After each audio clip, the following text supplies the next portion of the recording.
only man in this whole world.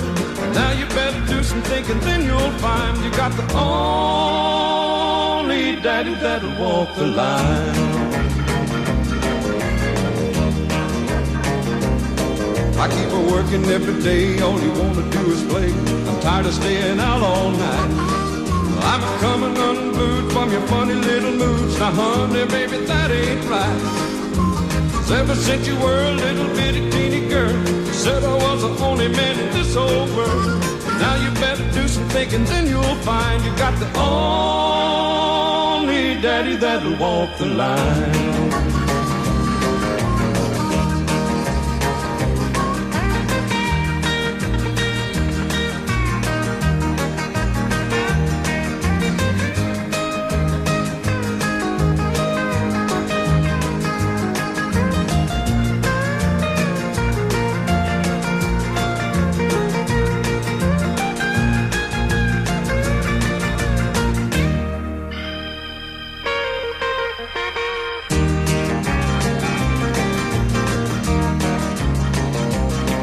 Keep a packing up my clothes, nearly everybody knows that you're still just a putting me on.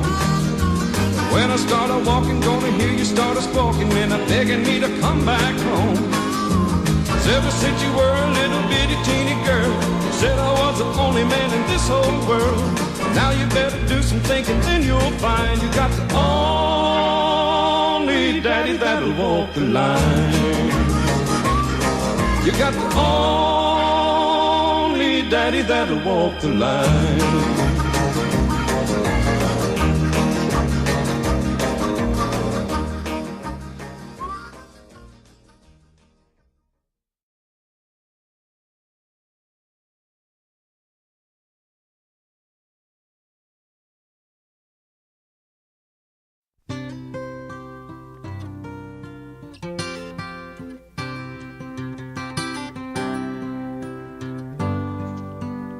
Hello, everybody, and welcome to the Sports Desk here on Rivertown Sports Radio. Just yesterday.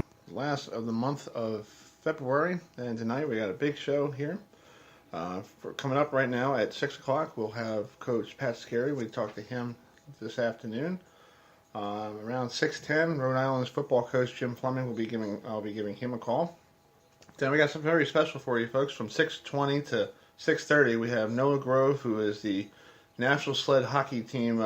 He plays for the National Sled Hockey Team in the Paralympics. He will be on the phone with us at 6:20, and then I talked to Haley Supa this morning.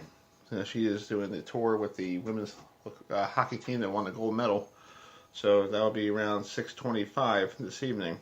At 7 o'clock, Rob Keefe, who is the head coach of the Albany Empire, will be stopping by at 7 o'clock to talk. We'll talk football with him, indoor football.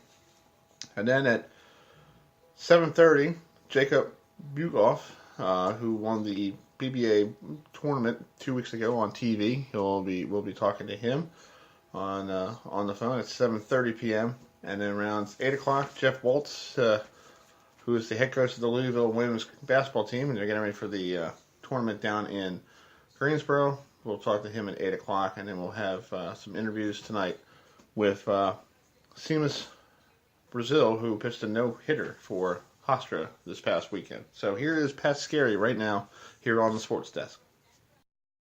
Good, how you doing? Doing great. Thanks for coming this.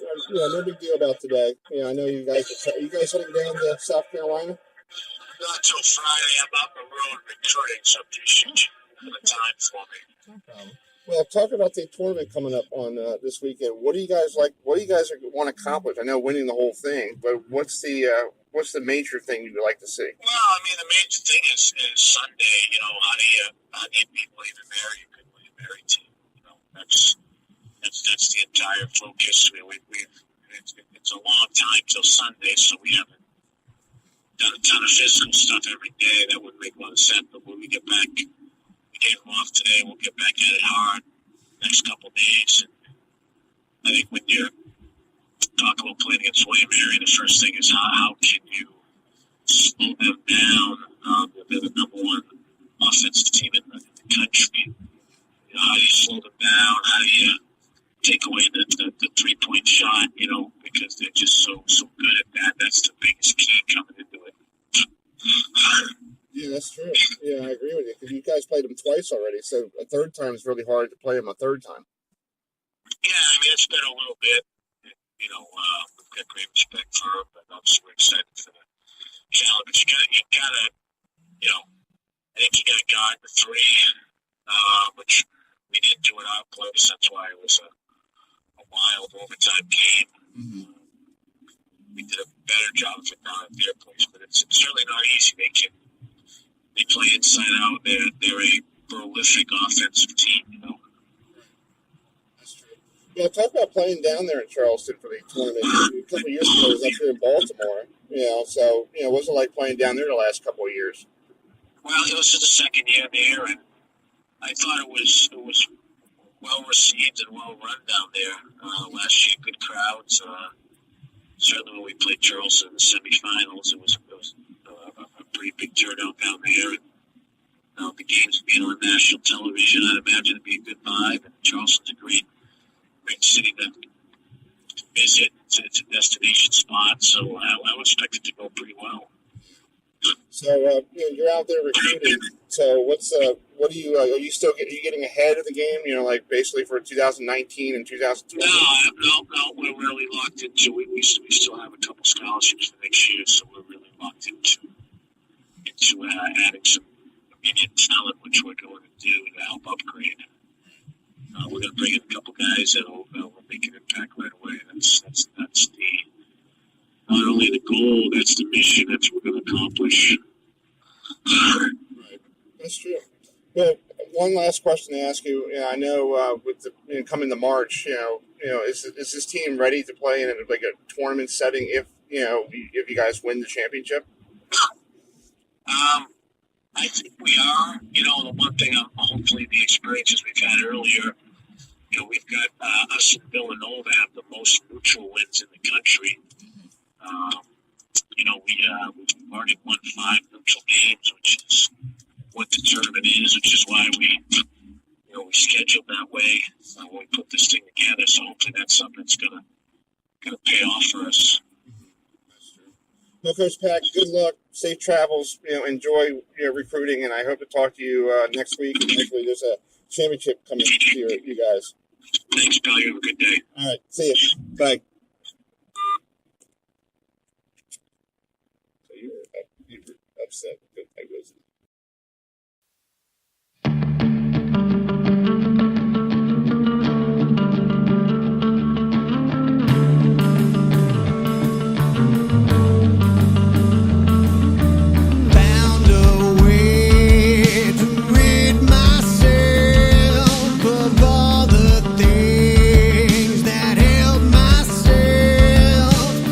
Expectations can help the drown.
All right, folks. For the sports desk, we have Coach Jim Fleming with us from the head coach of Rhode Island Rams, and we're going to talk about National Signing Day.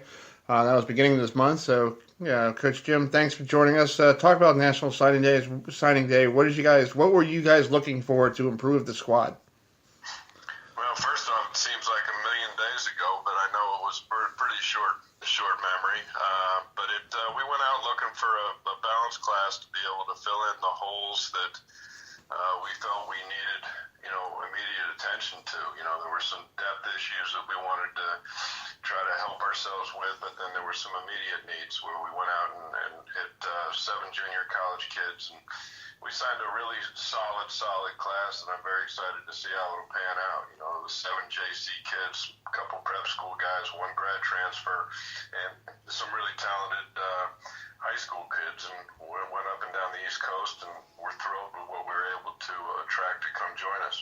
Yeah, you got a kid from Maryland too. So how did he get on your radar? Well, we've been working hard. DMV area is a very, very good, talented hotbed of kids, and we really have been very successful down there with some of our big impact players. Aaron Parker is one, Rashad Dickerson, but guys that can really come in and have made an impact for us, and we think that's a really fertile recruiting ground, and one which we certainly want to keep up with. I know last year I saw you guys the last game of the year at Towson. You guys had a lead early in the game, and you controlled the game with Towson, but you got Towson back in the ball game. Is that something you guys have to work on in spring practice? Yeah, I really was disappointed how we finished the season with that game particularly. I thought we probably played one of our worst games, unfortunately, but certainly things that we've identified over the course of the offseason to get better at is our ability to finish the fourth quarter. For 2 years, it's been a thorn in our side, and I thought we had an opportunity to walk off the fields with probably 7 wins last year, and we're unable to to find the right answer. But it's really been a 2-year process, but I think our kids have really come of age, and really looking forward to what we're able to put on the field this year. Well, talk about spring practice. When do you guys start spring football? We're coming up on March 26th is when we'll start and finish up with a spring game on April the 28th. We'll go 3 days a week and have an opportunity to meet and lift in between. But really looking forward to that part of it. We've been training hard in the weight room, and you're always doing that for the purpose to build the body so you can go out and get better at the game of football. And so we're, next week is a big testing week for us in the weight room, and then they go on spring break. We come back, we got 1 more week to kind of lift and train, and then we're into spring ball, and it's really an important step for everybody's football program, but an opportunity to take a step forward and collect your guys and get them acting as one and becoming a team. And it's really the first good step to do that on the football field in spring practice. Do you feel like this is your 3rd, 4th year? How many years have you been up there? I'm going into number 5. Bro. Wow. Getting old and gray, but it's we've been at this. Like we told all the recruits, we've laid a very solid 4-year foundation. We've had a lot of strains and struggles in terms of trying to get in the right side of the win column, but this is a big year for us. We really think that we've got all the pieces in place that we have an opportunity to go in and compete and win every football game where we have an opportunity to play. So now it's up to us to go on out, line them up the right way, and get them in positions to go do what they're physically talented to do. And I really do believe that as opposed to when I came in here in 2014, there's you look at top to bottom in the conference, I think we represent ourselves very well from the eyeball, and I think we've got the talented playmakers to be able to make a run at this thing. Yeah, speaking of that, do you feel like this year, when during National Signing Day, do you get a chance to look at other schools in the CAA and go, wow, they improved on this and that? Do you ever look at them and go, ooh, we might need that? We did.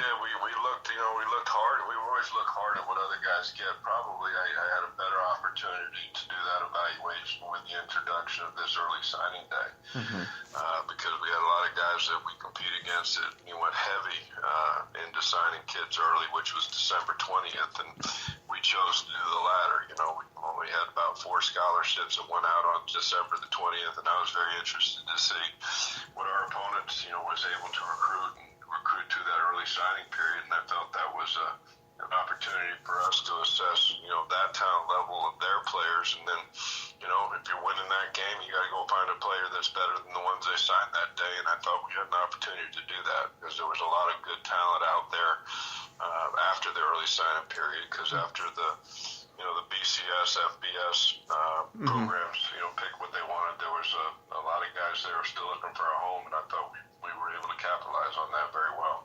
So you think that National Signing Day helped us in the CAA more than, you know, let's say the ACC or the Big 12? You know, I don't know if it helped us more. I think when you're, you know, in the ACC, Big 12, you know, FBS programs, I think that you pretty much identified who you're going to be able a chance to get. So I think it clears up the picture. But I do think that what it did clear up for us is most of the guys we're looking for are those caliber of players, those guys that are, you know, being courted by and visiting, you know, some of the FBS institutions that may or may not work out at the end of the day. Usually takes until, you know, late January, very early February. But I thought that this had an opportunity to clean up the picture quite well and give us an opportunity when we did set our sights and offer scholarships to guys. They were, you know, available and very seriously considering us. So, you know, for instance, we were our first weekend, we had 13 kids in, we had 11 guys commit, which, you know, is a huge yield ratio for us, and we're very happy about that.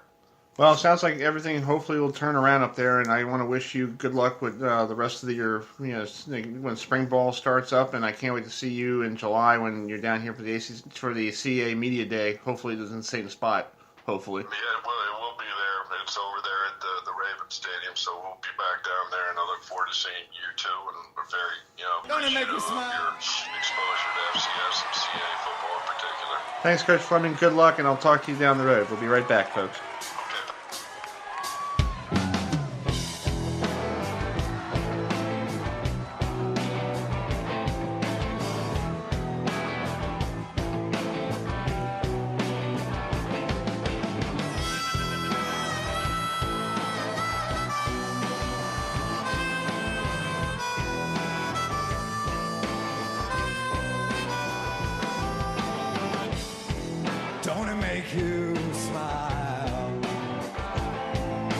Folks, thanks for tuning into the Sports Desk here on Herbert Fence Sports Radio. You can listen to us always on iHeartRadio. And you can go to iHeartRadio, type in Herbert Fence Sports, and you will see what we do. You know, we have our podcast, and we have some interviews and all that stuff. Let's give you the schedule. If you just logged into us, you just missed Rhode Island football head coach Jim Fleming. We talked about National Signing Day in the beginning of the month of February. He's been so busy trying to get a hold of him. Coming up at 6:20 in less than 2 minutes, we'll dive into the Paralympics. They're going to be over there in the same place where they had the Olympics for 2 weeks, over there in Pyeongchang, South Korea. So we'll talk to a local kid, Noah Grove, who's from Frederick, Maryland. We're going to talk to him and see how he, sadly when he was in 2004, he lost his leg to bone cancer. So hopefully, but he's learning to, he's playing hockey. So he's a great kid. So so we're going to talk to him and see how he's going to enjoy, his getting ready for this big trip overseas to South Korea. So in the meantime, thanks for tuning us in here on the Sports Desk here on Herbert Fence Sports Radio. So here's some music real quick.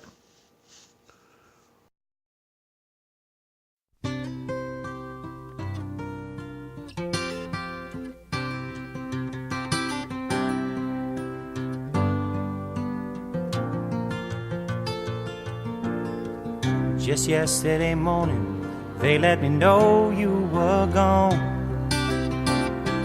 Suzanne, the plans they made put an end to you. I walked out this morning and I wrote down this song.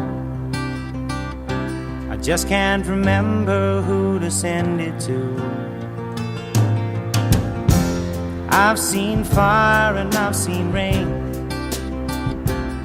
I've seen sunny days that I thought would never end. I've seen lonely times when I could not find a friend. but I always thought that I'd see you again.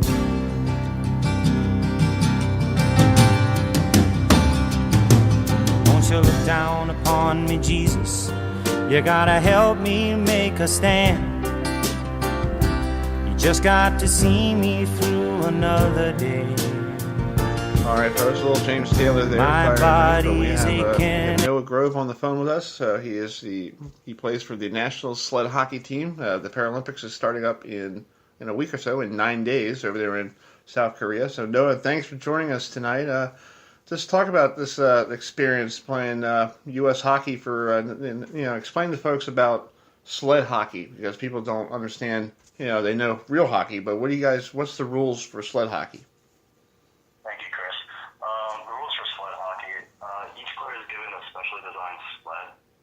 Each sled has two hockey blades on the bottom of it, and you sit in like a plastic bucket. Okay. Feet out in front of you. It's all along the line, everything. But each player also has two sticks. Each stick has a pickle and to kind of propel yourself like a cross-country skier would. And each stick has like a hockey blade, like they can shoot pass with on the end of it. Okay. All the rules are the exact same. Stand-up hockey, nothing changes. Oh wow. So just talk about how did you get involved with sled hockey? When was the first time you ever got on the sled to do this? My mom had taken me to the Kennedy Krieger Institute in Baltimore. Mm-hmm. They disabled children the chance to try, sports that they wouldn't normally be able to do. I've never seen myself as really like disabled. I've been able to run on my prosthetic just like everyone else. And Right. play soccer, basketball, and whatnot. So she took me out one day without really telling me where we were going, and I tried sled hockey, and I instantly fell in love. The speed is just so much faster than what you would think, coming from a Paralympic sport. Wow. Well, this is your second time playing in the Paralympic Games. Talk about your first experience playing in 2014. I actually wasn't on the team in 2014. Okay. Yeah, they wrote it wrong on the website there. Oh, watching the sled team win the gold medal. That was your good hockey memory. Sorry about that. Yeah. That's fine. Yeah, the bio. But just talk about you. You've been a member of the national sled hockey team. Just talk about the first time you played in an international competition with the team. I was definitely nervous. I made the team 2016-2017 season, and going to practice with those guys, I'd always looked up to them. I'd watched them in the gold medal Sochi, and they were all my idols and role models. And finally getting to be able to practice with them all the time and hang out with them all the time was a dream come true. Oh wow, that's cool. Getting on the ice for my first international game, I was wide-eyed, nervous, but with the help from the captains and Coach Sauer, I was able to settle down, and I had a good first year. Oh wow. So just talk about your squad. Have you guys practiced yet, and have you met all your players on the team? Is there anybody pretty cool you like to meet on your squad? We've actually all been practicing together since January 6th. We've been living out in Chicago together, Okay. Training every single day. Oh wow. Working real hard. Nice. Well, what's it like being a kid from Frederick, Maryland? So what's it like having the whole Frederick, city of Frederick behind you for this Paralympics? That's great. I get texts and Snapchats from people every day saying, "Oh, when does the game start? When does the game start? I'm going to be watching." And that's amazing. It's almost hard to believe that I'm going to be going to South Korea and everyone's going to be watching me play on TV. Yeah. So you played for the Boston Bruins sled hockey team. So just talk. Is that up in Boston, or how did you get involved playing with them? This fall, as a freshman at the University of New Hampshire, and the East Passage sled hockey team was the closest sled hockey team to me. So I was playing up there with those guys. Oh, okay. So you were up there in New Hampshire. Okay, cool, awesome. So what is your goal for the Paralympics? I know bringing back the gold, that would be cool. But is there any personal goals for you? Just keep positive. Making good. Sometimes there's something like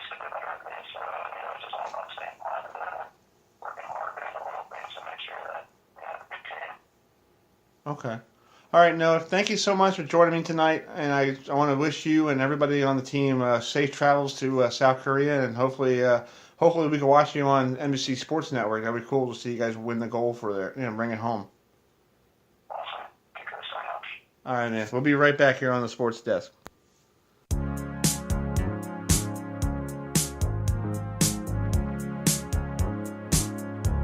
No New Year's Day to celebrate. No chocolate covered candy hearts to give away. No first of spring, no song to sing. In fact, here's just Hey, how you doing? Thank you so much for calling. I know you had a great trip over there. It sounded like you guys brought home something pretty good. That's pretty good. Yeah, thank you very much. That was awesome. Yeah, this is actually, we're going to tape it and we're going to air it tonight. So if anybody want to listen to it, I'll send Andrea the link and she could tell everybody. Oh, perfect. Yeah, please do. Okay. Well, let's record it. Talk about the winning the gold medal and coming back home. I know yesterday you guys were on the Ellen show, and I didn't get a chance to see it because I had to leave to go to a special event. But let's talk about being on that show. It was, it's a dream come true. Like, who would have thought? I would have never thought that my team or I would ever be on the Ellen show, and it was so cool just experiencing all of that, and just showing like everyone what we accomplished and the respect that we've earned is it's something we're all very proud of.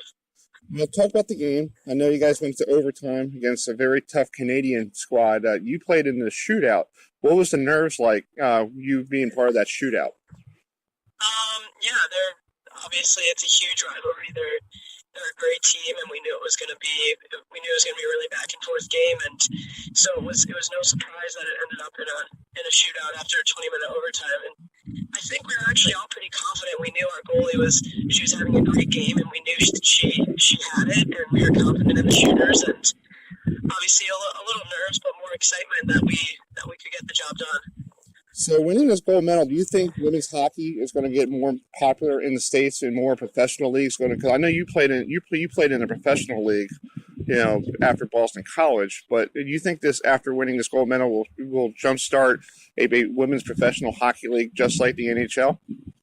I think for sure, yeah. Based on everyone who watched that game and all the young girls, because that's how we kind of started is when we watched the Olympics growing up. So hopefully, a lot of young boys and girls watched that game and said that they want to start hockey too, and that it kind of inspires them to make that their dream as well, which I think is awesome, and that the league will expand and grow, and I think it's just the beginning.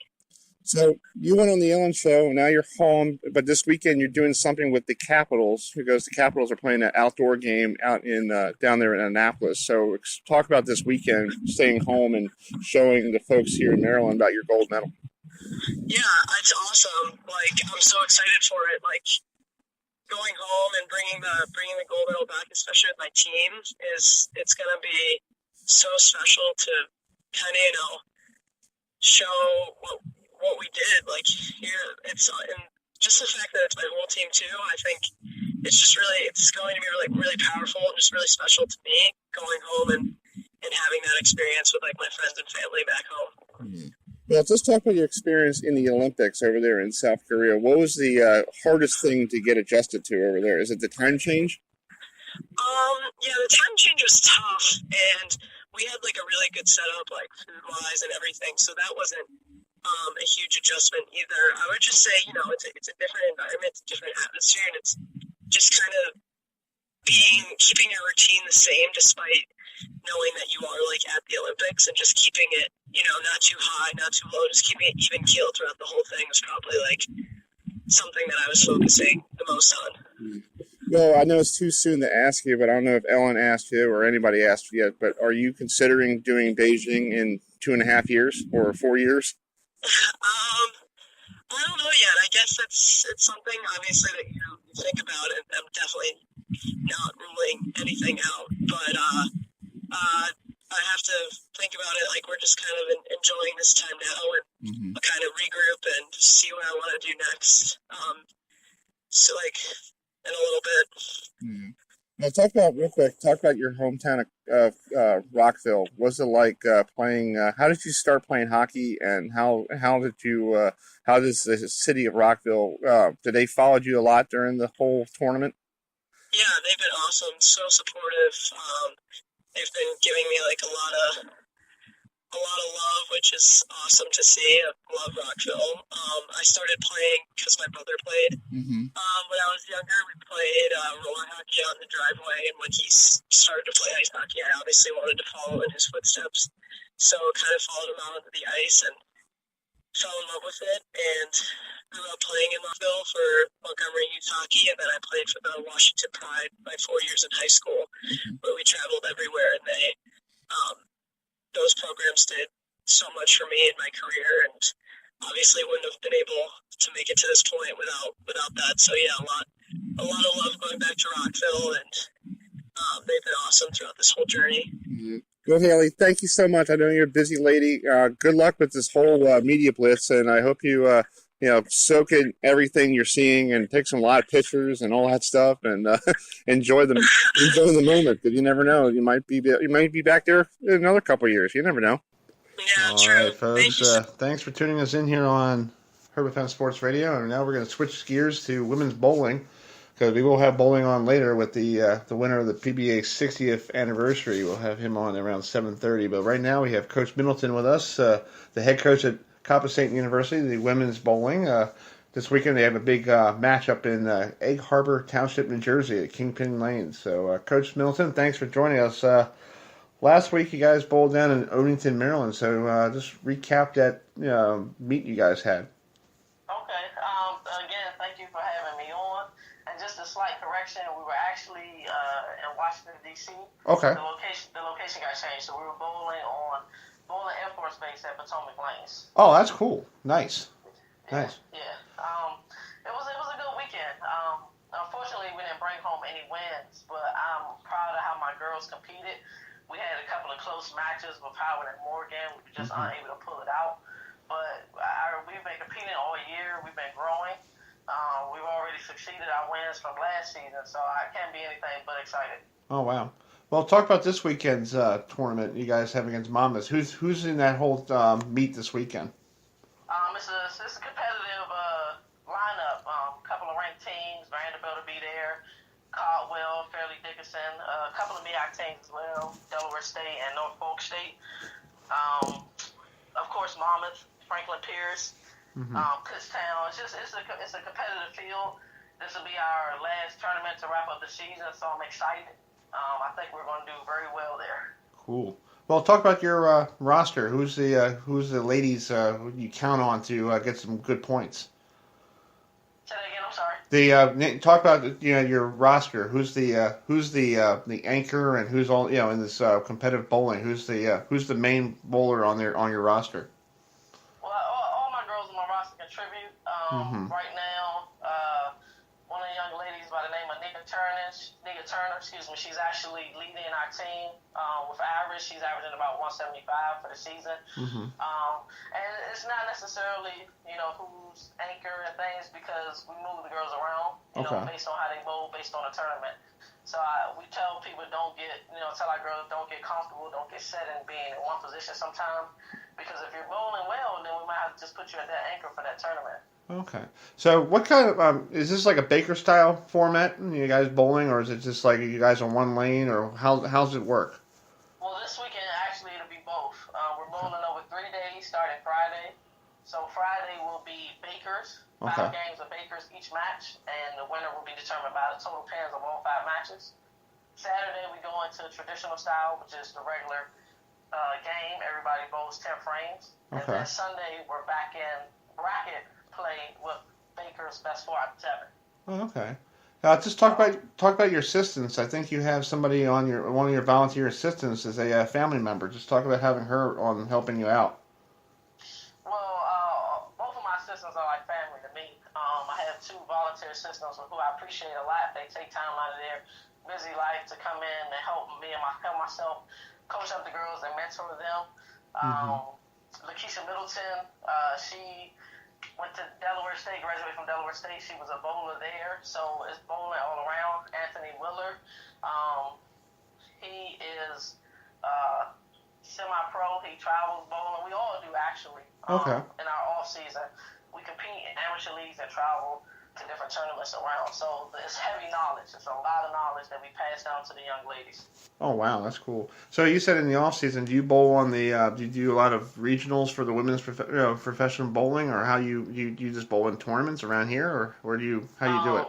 I travel everywhere. I bowl in some of the women's USBC tournaments. I'm currently off. I ruptured my Achilles in October, so I'm still trying to come back from that. I'm sorry to hear that. Sorry. Thank you. But a lot of times I'll still travel because I know the competition that's there. I know the knowledge that are at these tournaments. So I use them as well to network and to get information I can take back to my program. Oh, wow. That's cool. Well, Coach Middleton, I hope you guys good luck this weekend up there in New Jersey. And I know you guys have a couple more weeks of bowling and then your off season, right? Yes, correct. This is the last regular season tournament. Unfortunately, we didn't make our conference tournament this year. Okay. It's something to grow off of. I'm continuing to build up our program. I'm looking at bringing in 3 or 4 recruits for next season, and I'm just excited moving forward.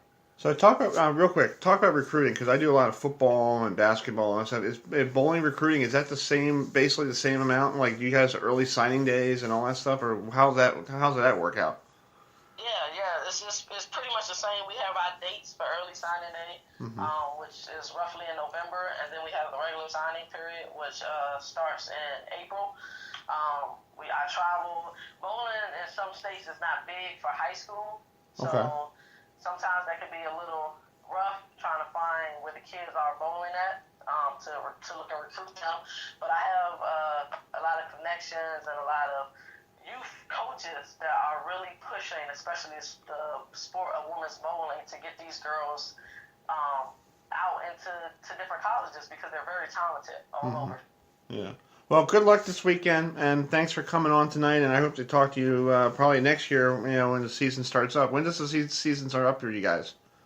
Our first tournament is normally the second week in October. We start practicing the beginning of October. And where you guys? Where's your lanes? Where's your home base for your lanes? Our home base right now is Brunswick, Normandy. Okay. At Ellicott City. So they take real good care of us. I love the management there. That's cool. All right. Thanks, Coach Middleton. Thank you so much. We'll be right back. Ladies and gentlemen, Mr. Neil Diamond.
Cut your heart out for the prize while a bitch sings hallelujah.